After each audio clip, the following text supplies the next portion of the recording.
நம்ம எல்லாருக்குமே ஒவ்வொரு டிஷ் வந்து எமோஷனலி கனெக்ட் ஆகும் இல்லையா, அந்த மாதிரி தான் இது. சின்ன வயசுல இருந்தே உமா கூட ஹாஸ்பிட்டல் செக்அப்க்குன்னு போறது நான் தான். அதுக்கு 2 காரணம். ஒன்னு வந்து ஹாஸ்பிட்டலோடைய அந்த பிஸி என்விரான்மெண்ட் எனக்கு ரொம்ப பிடிக்கும். 2வது இவன் தான். சுகர் ஃபாஸ்டிங் பிளட் எடுத்ததுக்கு அப்புறம் சாப்பிட்டுட்டு 1.5 மணி நேரம் கழிச்சு வர சொல்லுவாங்க. அப்படி சாப்பிட்றதுக்கு கேன்டீன்ல சாப்பிடலாம்னு சொல்லுவா அம்மா. முடியாதுன்னு சொல்லி கையை பிடிச்சி சாந்தி விகார் வரைக்கும் இழுத்துட்டு போயிடுவேன். அப்படி ஒவ்வொரு வாட்டி வரும்போதும் ஒவ்வொரு டிஷ்ஷை நான் வந்து ட்ரை பண்ணுவேன். அதுல one of the most favourite dish இந்த தயிர் வடை தான். அவ்வளோ டேஸ்டா இருக்கும் அந்த ஹோட்டல்ல. நான் அங்கதான் முத சாப்பிட்டேன். ஸோ இது பண்றதுக்கு 1 கப் உளுந்த 2 மணி நேரம் ஊற வச்சு நல்லா அரைச்சி எடுத்துக்கிட்டேன். யூஸ்வலா நம்ம மெதுவடைக்கு சேர்க்கிற இன்கிரீடியன்ஸ் தான் மிளகு, ஜீரகம், கருவேப்பிள்ளை, வெங்காயம், பச்சை மிளகாய், இது எல்லாத்தையுமே பொடியா நறுக்கி சேர்த்துக்கிட்டேன். அவ்வளவுதான். நல்ல சூடான எண்ணெயில வடையை பொரிச்சு எடுத்துட வேண்டியதான். அடுத்து ஒரு மிக்சிங் பவுல்ல 1 கப் போல ஃப்ரெஷ்ஷான கர்ட் ஆட் பண்ணிருக்கேன். இதை வந்து நல்லா ஒரு விஸ்க் வச்சு நல்லா அடிச்சு விட்டுக்கலாம். மத்தெல்லாம் வச்சு கடைஞ்சிங்க அப்படின்னா இன்னும் கிரீமியா இருக்கும். அடுத்து ஒரு தாளிப்பு கடையில கொஞ்சமா நல்லெண்ணெய் சேர்த்திருக்கேன். கடுகு, உளுத்தம்பருப்பு சேர்த்துட்டு அது வெடிச்சதுக்கு அப்புறம் ஒரு காஞ்ச மிளகாய் போட்டிருக்கேன். அதுக்கப்புறம் கொஞ்சமா கருவேப்பிலை சேர்த்து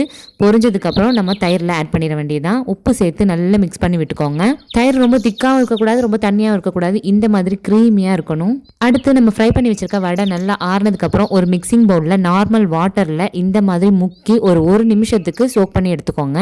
1 நிமிஷம் போல நல்லா சோக் ஆனதுக்கு அப்புறம் இந்த மாதிரி பிழிஞ்சி இன்னொரு பவுல்ல வந்து மாத்திக்கலாம். எல்லாத்தையுமே இந்த மாதிரி மாத்திட்டு நம்ம ரெடி பண்ணி வச்சிருந்த கர்டை வந்து அப்படியே இதுல சேர்த்துடலாம். தயிர் சேர்த்துட்டு ஒரு 15 மினிட்ஸ்க்கு அப்படியே அதுக்கு ரெஸ்ட் கொடுத்துருங்க. அதுக்கப்புறம் நம்ம சர்வ் பண்ணும்போது ஒரு பவுல்ல மாத்திட்டு மேல கார்னிஷிங்காக ஒரு பிஞ்ச் மிளகாய் தூள், ஒரு பிஞ்ச் ஜீரகத்தூள் சேர்த்து பொடி பொடியா நறுக்கின மல்லி இலை, அதுக்கப்புறம் காரா பூந்தி எல்லாமே ஆட் பண்ணிட்டு அப்படியே சர்வ் பண்ணி பாருங்க. அவ்வளோ டேஸ்டா இருக்கும். வடை நல்ல தயிர்ல ஊறி அந்த புளிப்போட அந்த கிரன்ச்சினஸோட சாப்பிடும்போது அவ்வளோ டேஸ்டா இருக்கும். கண்டிப்பா எல்லாரும் ஒரு வாட்டியாவது ட்ரை பண்ணி பாருங்க. வீடியோ பிடிச்சிருந்தா சப்ஸ்கிரைப் பண்ணிக்கோங்க.